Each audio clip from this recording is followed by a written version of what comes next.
Nadie imaginó que la asesina más letal de Madrid recibiría un contrato para matar a un hombre inocente, y que descubrir esa verdad la convertiría en el próximo objetivo de quienes la habían contratado. En las calles neblinosas de Madrid, donde el año era 1924 y las sombras ocultaban secretos más oscuros que la noche misma, vivía Sofía Mendoza, una mujer de 28 años cuya profesión era la más antigua y peligrosa del mundo criminal. Era asesina a sueldo, la mejor en su campo, y nadie que la conociera por su nombre real seguía vivo para contarlo. Su apariencia era engañosamente delicada, cabello rubio que teñía regularmente para cambiar su aspecto, ojos verdes que podían parecer inocentes o mortales según la situación, complexión delgada que hacía que los hombres la subestimaran hasta que era demasiado tarde. Había matado a 23 personas en los últimos 5 años, políticos corruptos, rivales de negocios, maridos inconvenientes, esposas que sabían demasiado. Cada muerte había parecido accidente o suicidio porque Sofía era maestra en hacer que el asesinato pareciera cualquier cosa excepto lo que era. Nunca había fallado un contrato, nunca había dejado evidencia, y lo más importante, nunca había sentido remordimiento porque se había convencido a sí misma de que sus víctimas eran personas que de alguna manera merecían morir. Sofía había entrado en este mundo por accidente terrible cuando tenía 21 años, había estado comprometida con un hombre llamado Miguel, un periodista idealista que estaba investigando corrupción en el gobierno municipal. Una noche Miguel no había regresado a casa. Su cuerpo fue encontrado 3 días después en el río Manzanares con 2 balas en la espalda. La policía había dicho que era robo, que había ido mal, pero Sofía sabía la verdad. Había sido ejecutado por lo que estaba investigando. El dolor de su muerte había sido transformado en algo frío y duro dentro de ella. Había pasado 6 meses investigando quién había ordenado el asesinato de Miguel. Había rastreado el contrato hasta un hombre llamado don Esteban Ruiz, un industrial rico con conexiones al gobierno. Pero cuando había ido a la policía con evidencia le habían dicho que no había nada que pudieran hacer. Don Esteban era demasiado poderoso, demasiado protegido. Entonces Sofía había hecho algo que cambió su vida para siempre. Había comprado una pistola en el mercado negro. Había seguido a don Esteban durante semanas aprendiendo sus rutinas. Y una noche lo había envenenado en un restaurante usando veneno que había robado de una farmacia. Su muerte había sido descartada como ataque al corazón. Nadie sospechó que la joven camarera que había servido su mesa era asesina. Después de esa noche Sofía había esperado sentir horror o arrepentimiento, pero en cambio había sentido solo satisfacción fría. Había hecho justicia donde el sistema había fallado.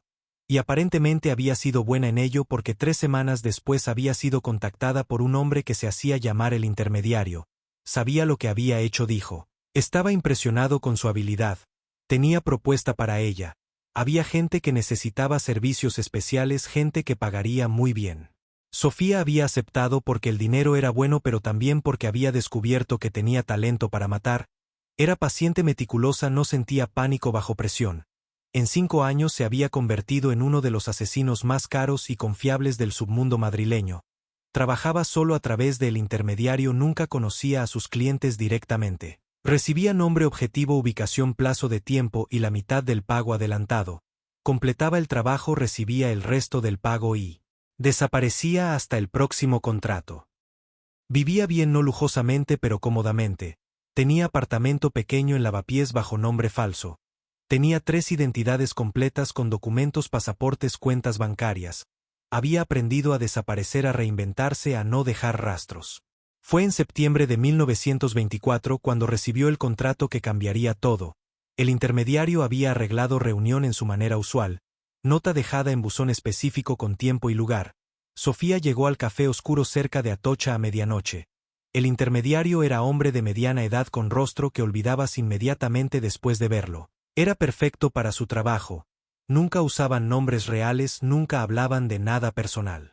Tengo trabajo nuevo, dijo sin preámbulos deslizando sobre la mesa. El objetivo es hombre llamado Daniel Ortega, 34 años, arquitecto, vive en Chamberí. El cliente quiere que parezca robo, que salió mal. Tienes 2 semanas, pago es doble de lo usual. Sofía levantó ceja ante eso. ¿Por qué doble?, preguntó. ¿Qué hace este hombre que vale tanto? El intermediario se encogió de hombros. No hago preguntas, tú tampoco deberías. Pero el cliente dice que es urgente, que tiene que ser antes de fin de mes. Sofía tomó el sobre que contenía foto de Daniel Ortega. Era hombre guapo con rostro honesto, ojos oscuros que sonreían incluso en foto formal, cabello castaño algo desordenado, tenía aspecto de alguien que reía fácilmente. Algo en su expresión hizo que Sofía se detuviera brevemente, pero sacudió el sentimiento. No podía permitirse sentimientos sobre sus objetivos. Eran trabajos nada más. El sobre también contenía dirección de su oficina, su apartamento, sus rutinas conocidas. Sofía memorizó todo y quemó los papeles como siempre hacía. Durante los siguientes días siguió a Daniel Ortega observando sus patrones. Trabajaba en firma de arquitectura pequeña diseñando edificios de apartamentos para clase media. Almorzaba en mismo café todos los días. Caminaba a casa tomando misma ruta. Vivía solo en apartamento modesto. No tenía guardaespaldas ni seguridad especial. Sería blanco fácil. Pero mientras lo observaba, Sofía comenzó a notar cosas que no encajaban con perfil típico de sus objetivos. Daniel no parecía hombre con enemigos. Era amable con todos, saludaba al kiosquero por nombre, ayudaba a ancianas con sus bolsas. Visitaba orfanato local 2 veces por semana donde aparentemente daba clases de dibujo gratis a niños. No había nada en su comportamiento que sugiriera que era persona corrupta o peligrosa. De hecho, parecía ser exactamente lo contrario. Parecía ser genuinamente buena persona. Sofía se dijo a sí misma que no importaba, que probablemente había cosas sobre el que no sabía que justificaban el contrato. Pero duda pequeña había comenzado a crecer en su mente. En 5 años nunca había cuestionado un contrato, nunca había preguntado si objetivo realmente merecía morir. Pero algo sobre Daniel Ortega la hacía vacilar. Decidió investigar más profundamente de lo que normalmente hacía. Usó sus contactos en Submundo para buscar información sobre Daniel, que había hecho para ganarse enemigos tan poderosos que pagarían doble para matarlo. Pero todo lo que descubrió solo profundizó su confusión. Daniel Ortega no tenía deudas de juego, no tenía amantes celosas, no había estafado a nadie. No estaba involucrado en política o crimen organizado. Era literalmente solo arquitecto normal que vivía vida tranquila. Lo único inusual que descubrió fue que recientemente había ganado concurso para diseñar nuevo complejo de viviendas en terreno grande en norte de Madrid. El proyecto era importante porque proveería vivienda asequible para cientos de familias de clase trabajadora. Daniel estaba emocionado por el proyecto según todos los que hablaron con él. Decía que era oportunidad de hacer diferencia real. Entonces Sofía encontró algo interesante. El terreno donde se construiría el complejo de Daniel había sido objeto de disputa legal durante años. Había sido propiedad de familia rica que había tratado de venderlo a desarrollador que quería construir edificios de lujo. Pero Ciudad había usado dominio eminente para tomar el terreno para proyecto de vivienda pública. La familia rica había perdido mucho dinero en el trato. Sofía investigó más y descubrió que familia que había perdido el terreno era Familia Vega, una de las familias más ricas y poderosas de Madrid con conexiones en gobierno y negocios. Don Carlos Vega el patriarca era conocido por ser despiadado en negocios y por nunca perdonar a aquellos que lo cruzaban. Había rumores de que había usado métodos ilegales para destruir competidores en el pasado. Sofía sintió pieza de puzzle encajar en su mente. Daniel no había hecho nada malo excepto ganar concurso legítimamente. Pero su proyecto significaba que terreno de Vega sería usado para vivienda pública en lugar de desarrollo de lujo. Don Carlos probablemente estaba perdiendo millones. Y aparentemente había decidido que manera más fácil de detener el proyecto era eliminar al arquitecto. Sofía se sentó en su apartamento esa noche mirando foto de Daniel que había tomado durante vigilancia. Él estaba sonriendo hablando con niños en orfanato. Y por primera vez en 5 años sintió algo que no había sentido desde que había matado a don Esteban. Sintió duda real sobre si debía completar un contrato. Este hombre no era criminal, no era corrupto, no había hecho nada excepto ser bueno en su trabajo. Matarlo no sería justicia, sería simplemente asesinato por dinero. Pero Sofía también sabía que no podía simplemente rechazar el contrato. En su mundo nadie rechazaba trabajo una vez aceptado. El intermediario había dejado claro desde principio que fallar en completar contrato o peor traicionar confianza significaba que te convertías en objetivo tú mismo. Había visto lo que pasaba con asesinos que intentaban salirse del negocio. Terminaban muertos en callejones con mensajes claros dejados en sus cuerpos. No había retiro en esta profesión, solo muerte. Tenía que tomar decisión. Podía matar a hombre inocente y vivir con eso. O podía negarse y probablemente morir ella misma. Durante 3 días Sofía luchó con decisión más difícil de su vida. Parte de ella argumentaba que Daniel era solo otra víctima en ciudad llena de injusticia, que su muerte no cambiaría nada, que si ella no lo mataba a alguien más lo haría. Pero otra parte de ella, la parte que había matado a don Esteban por vengar a Miguel, se rebelaba contra idea de matar a hombre que estaba tratando de hacer bien. Finalmente tomó decisión que sabía probablemente la mataría, pero era única que podía vivir con ella. No iba a matar a Daniel Ortega, iba a advertirle sobre peligro, y luego iba a desaparecer antes de que el intermediario y sus clientes pudieran alcanzarla. Era plan terrible con probabilidad alta de fallar, pero era única cosa que podía hacer sin perder último vestigio de humanidad que le quedaba. El problema era cómo acercarse a Daniel sin asustarlo. No podía simplemente tocar su puerta y decir hola, soy asesina contratada para matarte, pero cambié de opinión. Necesitaba manera de advertirle que lo tomara en serio, que lo hiciera entender gravedad del peligro. Decidió usar identidad que había cultivado cuidadosamente, se vistió como periodista joven, llevaba cuaderno grabadora, practicó historia de estar escribiendo artículos sobre jóvenes arquitectos innovadores en Madrid. Se acercó a Daniel cuando salía de su oficina un tarde de finales de septiembre. Señor Ortega, dijo con sonrisa profesional, soy Laura Ramos de La Voz de Madrid. Me preguntaba si podría hacerle algunas preguntas sobre su nuevo proyecto de vivienda. Daniel había sonreído con calidez genuina. Por supuesto, dijo, aunque no soy tan interesante como para artículo, hay café cerca donde podemos hablar. Se sentaron en café pequeño. Daniel ordenó café para ambos y comenzó a hablar con entusiasmo sobre su proyecto, sobre cómo diseño permitiría luz natural en todos los apartamentos, sobre espacios comunitarios que fomentarían sentido de vecindad. Era claro que realmente se preocupaba por este trabajo que veía como más que solo edificio, veía como manera de mejorar vidas. Sofía lo escuchó sintiéndose cada vez más segura de que había tomado decisión correcta. Este hombre no merecía morir. Después de 20 minutos de conversación sobre arquitectura, Sofía se inclinó hacia adelante bajando su voz. Señor Ortega, dijo, no soy realmente periodista. Vine a advertirle sobre algo muy serio. Su vida está en peligro. Daniel la miró con confusión mezclada con alarma. ¿De qué está hablando?, preguntó. Sofía miró alrededor asegurándose de que nadie podía escuchar. La familia Vega ha puesto contrato en su vida, dijo directamente. Han contratado a alguien para matarlo antes de fin de mes. Quieren detener su proyecto de vivienda. Daniel la miró como si hubiera perdido la razón. Eso es ridículo, dijo. ¿Quién es usted realmente? Esto es algún tipo de broma. No es broma, respondió Sofía con urgencia. Hizo pausa antes de decidir arriesgarlo todo. Soy la persona que fue contratada para matarlo. Pero no voy a hacerlo porque investigué y sé que es inocente. Pero eso significa que enviarán a alguien más. La expresión de Daniel cambió de incredulidad a soca miedo. Si esto es cierto, dijo lentamente, ¿por qué me está diciendo esto? ¿Por qué no simplemente me mata y cobra su dinero? Porque he matado a 23 personas, respondió Sofía, y cada una de ellas merecía morir de alguna manera. Eran criminales corruptos monstruos.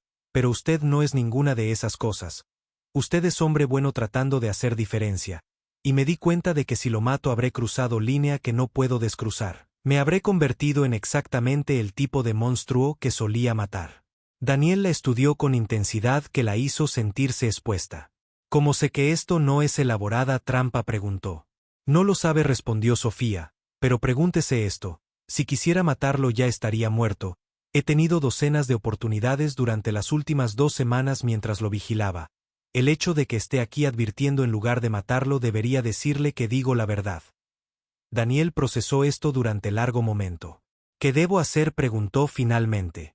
Necesita irse de Madrid inmediatamente, respondió Sofía. Tome solo lo esencial y váyase esta noche. Hay tren a Barcelona a medianoche. Desde allí puede ir a Francia.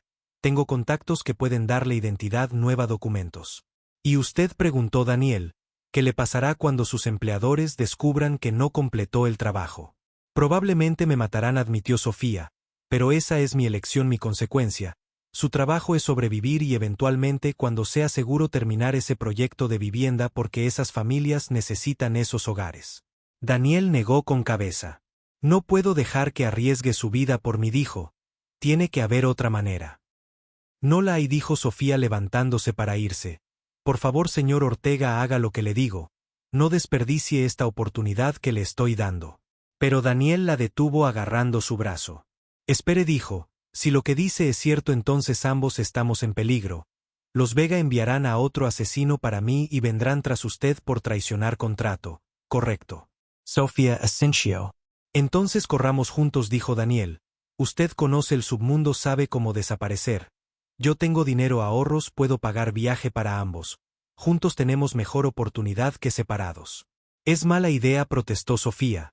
Será más difícil esconder a dos personas que una. Tal vez, dijo Daniel, pero también será más fácil vigilarnos mutuamente. Además tiene razón sobre mi proyecto, esas familias necesitan esas viviendas, no voy a abandonar eso permanentemente, lo que significa que eventualmente tendremos que lidiar con los Vega, y para hacer eso necesitamos evidencia, necesitamos manera de exponerlos. Dos personas pueden investigar mejor que una. Sofía miró a este hombre que debería haber sido su víctima y vio algo en sus ojos que no había visto en mucho tiempo. Vio coraje genuino, vio determinación, vio a alguien que se negaba a ser víctima pasiva. Contra toda lógica, contra todo instinto de supervivencia que había desarrollado, asintió. Está bien, dijo, pero hacemos esto a mi manera. ¿Seguimos mis reglas o ambos morimos? Daniel asintió. Entendido. ¿Cuándo empezamos? Esta noche, respondió Sofía. Cada hora que esperamos es hora más que tienen para darse cuenta de que algo está mal. Durante las siguientes horas Sofía movió a Daniel a través de Madrid usando rutas que conocía, evitando cámaras y áreas patrulladas. Lo llevó a uno de sus apartamentos seguros que nadie conocía, le dio ropa diferente, tintura de cabello, gafas. Transformó al arquitecto bien vestido en hombre ordinario que nadie miraría dos veces. Mientras tanto usó sus contactos para comprar 2 boletos de tren a Barcelona bajo nombres falsos, arregló transporte desde Barcelona a la frontera francesa. Pero mientras hacían preparativos, Sofía sabía que solo huir no sería suficiente. El intermediario y los Vega eventualmente los encontrarían porque tenían recursos ilimitados y conexiones en todas partes. La única manera de estar realmente a salvo era exponer el complot, hacer que fuera público de manera que matar a Daniel ya no sirviera el propósito de los Vega.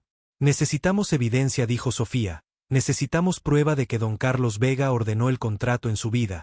Con eso podemos ir a prensa a hacer escándalo público. Los Vega no pueden permitirse ese tipo de atención. ¿Cómo conseguimos esa evidencia?, preguntó Daniel. Tengo que volver a el intermediario, respondió Sofía. Tengo que hacerle creer que estoy todavía en el trabajo, pero necesito tiempo extra. Mientras tanto necesito que él me lleve a quien dio orden original. Si puedo identificar conexión directa entre Vega y el contrato, tendremos lo que necesitamos. Es demasiado peligroso, protestó Daniel. Si sospechan algo, te matarán inmediatamente. Probablemente, respondió Sofía, pero es única manera. Confía en mí, he estado en situaciones peligrosas antes. 2 días después Sofía se reunió con el intermediario en lugar diferente, un almacén abandonado que usaban para reuniones más sensibles. Había enviado mensaje diciendo que tenía problema con el objetivo, que necesitaba más tiempo. El intermediario no lucía contento. Nunca has pedido extensión antes, dijo con tono de sospecha. ¿Qué está pasando? El objetivo es más cuidadoso de lo que pensaba, mintió Sofía. Cambió sus rutinas, hay más seguridad. Necesito replantear enfoque. El intermediario la estudió con ojos que habían visto 1000 mentiras. El cliente no estará contento, dijo. Están pagando por velocidad. Tienen razón específica para querer esto hecho antes de fin de mes. ¿Por qué?, preguntó Sofía sabiendo que estaba empujando límites. ¿Quién es el cliente realmente? El intermediario se rió sin humor. Sabes que no respondo esas preguntas, dijo. Pero te diré esto. El cliente es muy poderoso y muy impaciente. Si no completas este trabajo pronto enviarán a alguien más y tú te convertirás en responsabilidad que necesita ser eliminada. Entiendo, dijo Sofía manteniendo su voz calmada aunque su corazón latía rápidamente. Dame 3 días más, tendré resultado. El intermediario asintió lentamente. 3 días, dijo. Pero Sofía, word de advertencia. Si estás pensando en jugar juegos, si estás considerando traicionar confianza, recuerda que sé dónde vives, sé quiénes son tus contactos. No hay lugar donde puedas esconderte de mí. Lo sé, respondió Sofía. No hay juegos, solo necesito tiempo para hacer trabajo correctamente. Salió del almacén sabiendo que había comprado solo 3 días antes de que todo explotara. Necesitaban moverse rápido. Durante los siguientes 2 días Sofía y Daniel trabajaron juntos de manera que nunca había trabajado con nadie antes. Ella usó sus habilidades de investigación criminal para rastrear conexiones financieras entre familia Vega y varios asesinos conocidos en Madrid. Daniel usó sus contactos en mundo de arquitectura y desarrollo para descubrir documentos sobre el terreno disputado sobre cuánto dinero Vega había perdido cuando Ciudad tomó propiedad. Trabajaban lado a lado en apartamento seguro, y gradualmente a medida que pasaban horas juntos algo comenzó a cambiar entre ellos. Sofía comenzó a ver a Daniel no solo como objetivo que había salvado sino como persona completa. Era inteligente, tenía sentido del humor seco, hablaba sobre su trabajo con pasión que era contagiosa. Y lo más importante, la trataba como persona, no como asesina. No la juzgaba por lo que había hecho, no tenía miedo de ella. Una noche mientras trabajaban tarde Daniel hizo pausa y la miró. «¿Puedo preguntarte algo personal?», dijo. Sofía levantó vista de documentos que estaba revisando. «Supongo que sí», respondió. «¿Por qué te convertiste en asesina?», preguntó. «No pareces persona que disfrutaría matar». Sofía sintió defensa subir, pero algo en su tono genuinamente curioso, no condenatorio, la hizo responder honestamente. Le contó sobre Miguel, sobre su muerte, sobre cómo sistema había fallado en darle justicia, sobre cómo ese primer asesinato había sido venganza, pero los otros habían sido algo diferente, habían sido manera de tener poder en mundo que no daba poder a mujeres como ella. «Sé que no es justificación», dijo terminando su historia. «Sé que lo que hice está mal. Maté personas, incluso si eran personas malas, no tenía derecho». Daniel la había mirado con expresión que no podía interpretar. «No te estoy juzgando», dijo. «Todos hacemos lo que podemos para sobrevivir en este mundo, pero creo que la persona que salvó mi vida es tu verdadero ser, no la asesina». Esa noche, después de que Daniel se durmió en sofá porque solo había una cama en apartamento seguro y había insistido que ella la tomara, Sofía yació despierta pensando en sus palabras. Había pasado 5 años diciéndose a sí misma que era asesina, que era quien era, pero ahora se preguntaba si tal vez todavía había parte de ella que podía ser algo más. Al tercer día habían recopilado suficiente evidencia para hacer caso sólido. Tenían documentos financieros que mostraban pagos de cuenta de Vega a el intermediario. Tenían fotografías de Daniel antes de que cualquier amenaza fuera conocida, lo que mostraba vigilancia previa. Y lo más importante, Sofía tenía grabación que había hecho secretamente de su última reunión con el intermediario, donde él había mencionado que cliente era poderoso e impaciente, junto con contexto de pérdida de terreno de Vega. Cualquier periodista podría conectar puntos. Ahora venía parte más peligrosa, necesitaban entregar evidencia a periodista confiable sin ser capturados en proceso. Sofía conocía periodista llamado Javier Ruiz que había trabajado con Miguel años atrás. Era conocido por ser incorruptible, por publicar historias que otros periódicos tenían miedo de tocar. Pero acercarse a él era arriesgado porque Vega probablemente estaría vigilando periodistas conocidos, esperando exactamente este movimiento. «Tengo que ir sola», dijo Sofía. «Si algo sale mal, tú tomas esta copia de evidencia y la entregas a otro periodista». «No», respondió Daniel. «Hemos llegado hasta aquí juntos, terminamos juntos». Es suicida, protestó Sofía. «Tal vez», dijo Daniel, «pero no voy a dejar que hagas esto sola». Y así fueron juntos a oficina de Javier. Era riesgo calculado ir durante día cuando oficina estaría llena de gente haciendo testigos que harían menos probable ataque directo. Pero cuando llegaron a edificio de periódico, Sofía notó algo inmediatamente. Había 3 hombres afuera fingiendo leer periódicos, pero sus ojos escaneaban constantemente la calle. Reconoció a uno de ellos, era asesino que había trabajado en mismo círculo que ella. «Es trampa», susurró a Daniel. «Saben que vendríamos aquí». «¿Qué hacemos?», preguntó Daniel. «Tenemos que salir de aquí», respondió Sofía, pero antes de que pudieran retroceder uno de los hombres los vio. Su expresión cambió de aburrimiento a alerta y Sofía supo que tenían segundos antes de que atacaran. «Corre», gritó empujando a Daniel hacia callejón cercano. Los hombres empezaron a perseguirlos gritando órdenes de detenerse. Sofía guió a Daniel a través del laberinto de callejones que conocía de años de operar en Madrid. Podía escuchar pasos detrás de ellos acercándose. Giró esquina bruscamente, empujó a Daniel hacia puerta de servicio de restaurante. Adentro rápido siseó. Se metieron en cocina del restaurante, los cocineros gritaron de sorpresa, pero Sofía no se detuvo, siguió empujando a Daniel hacia adelante a través de comedor lleno de clientes confundidos hacia salida delantera. Salieron a calle diferente esperando haber perdido a perseguidores, pero inmediatamente vio a 2 más hombres corriendo hacia ellos desde dirección opuesta. «¿Cuántos envió?», maldijo Sofía. Agarró la mano de Daniel y corrió hacia estación de metro más cercana. Si podían perderse en multitud del metro tal vez podrían escapar. Bajaron escaleras saltando de dos en dos, llegaron a plataforma justo cuando tren estaba llegando. Se metieron en vagón lleno justo cuando puertas se cerraban, vieron a sus perseguidores llegar a plataforma demasiado tarde. Pero sabían que no estaban a salvo, solo habían ganado tiempo. Necesitamos nuevo plan, dijo Daniel respirando agitadamente mientras tren se movía. No podemos acercarnos a nadie sin ser interceptados. Sofía pensó rápidamente. El problema era que Vega probablemente había puesto vigilancia en todos los periodistas conocidos esperando exactamente este movimiento, pero tal vez había otra manera. Tengo idea, dijo. Mi antiguo contacto que falsifica documentos tiene imprenta pequeña, publica panfletos underground.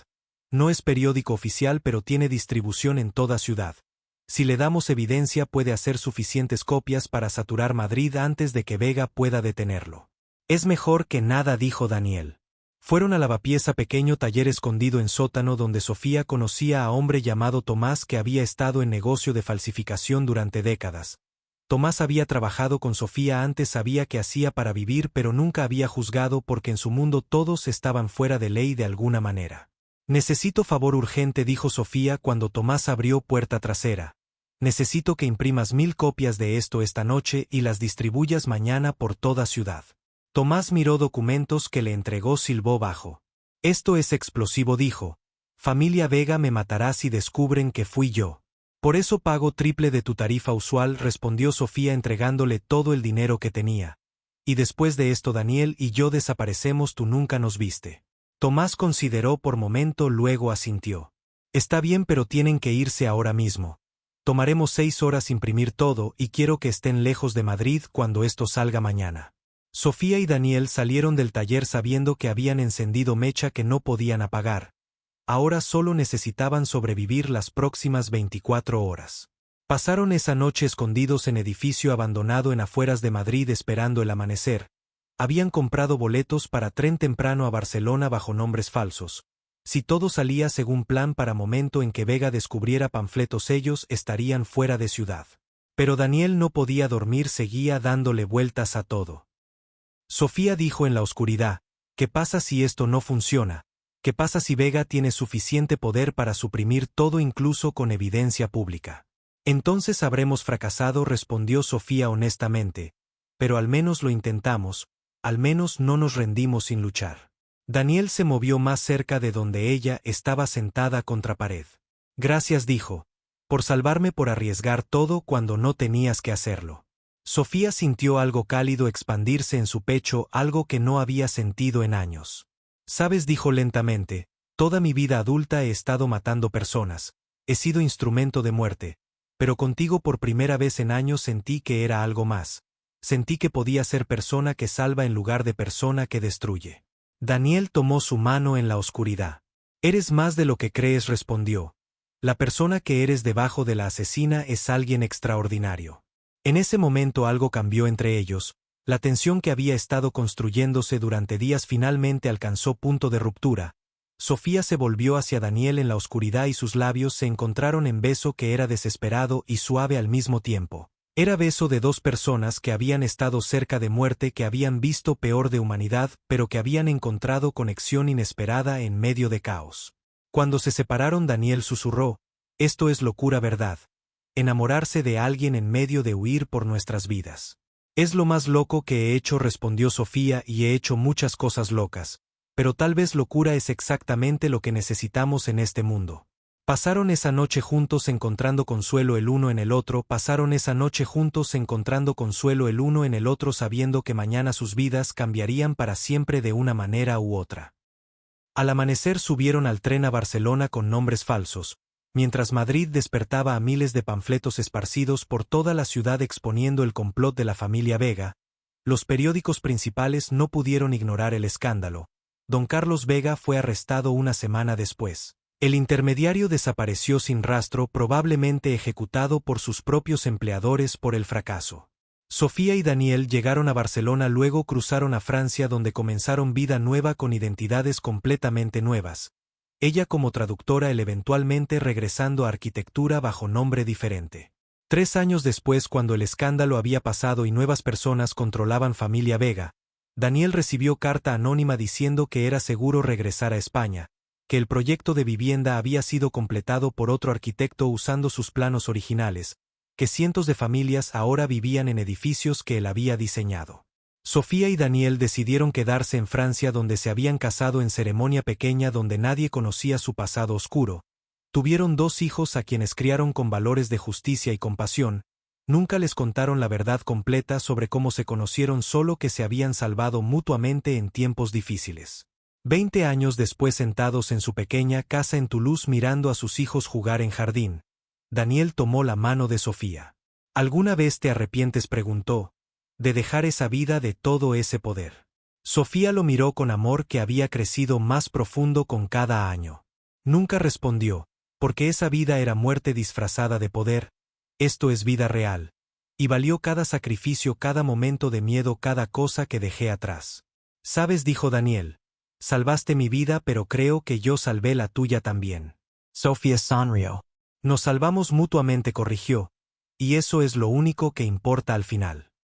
Años después, cuando ambos eran ancianos y sus nietos corrían por la misma casa, Sofía pensaba a veces en las 23 personas que había matado en su vida anterior. Llevaba ese peso todavía, pero había aprendido que no podía cambiar pasado, solo podía vivir mejor en presente. Daniel había sido su redención, no porque la perdonó, sino porque la había visto como más que sus crímenes. Había visto potencial en ella para hacer algo diferente. Y al final la asesina que no pudo matar se había convertido en mujer que aprendió a vivir, a amar, a ser humana nuevamente. Porque a veces la decisión de no matar a alguien es más poderosa que todas las muertes que vinieron antes. Y a veces el amor es la única cosa que puede transformar monstruo en persona.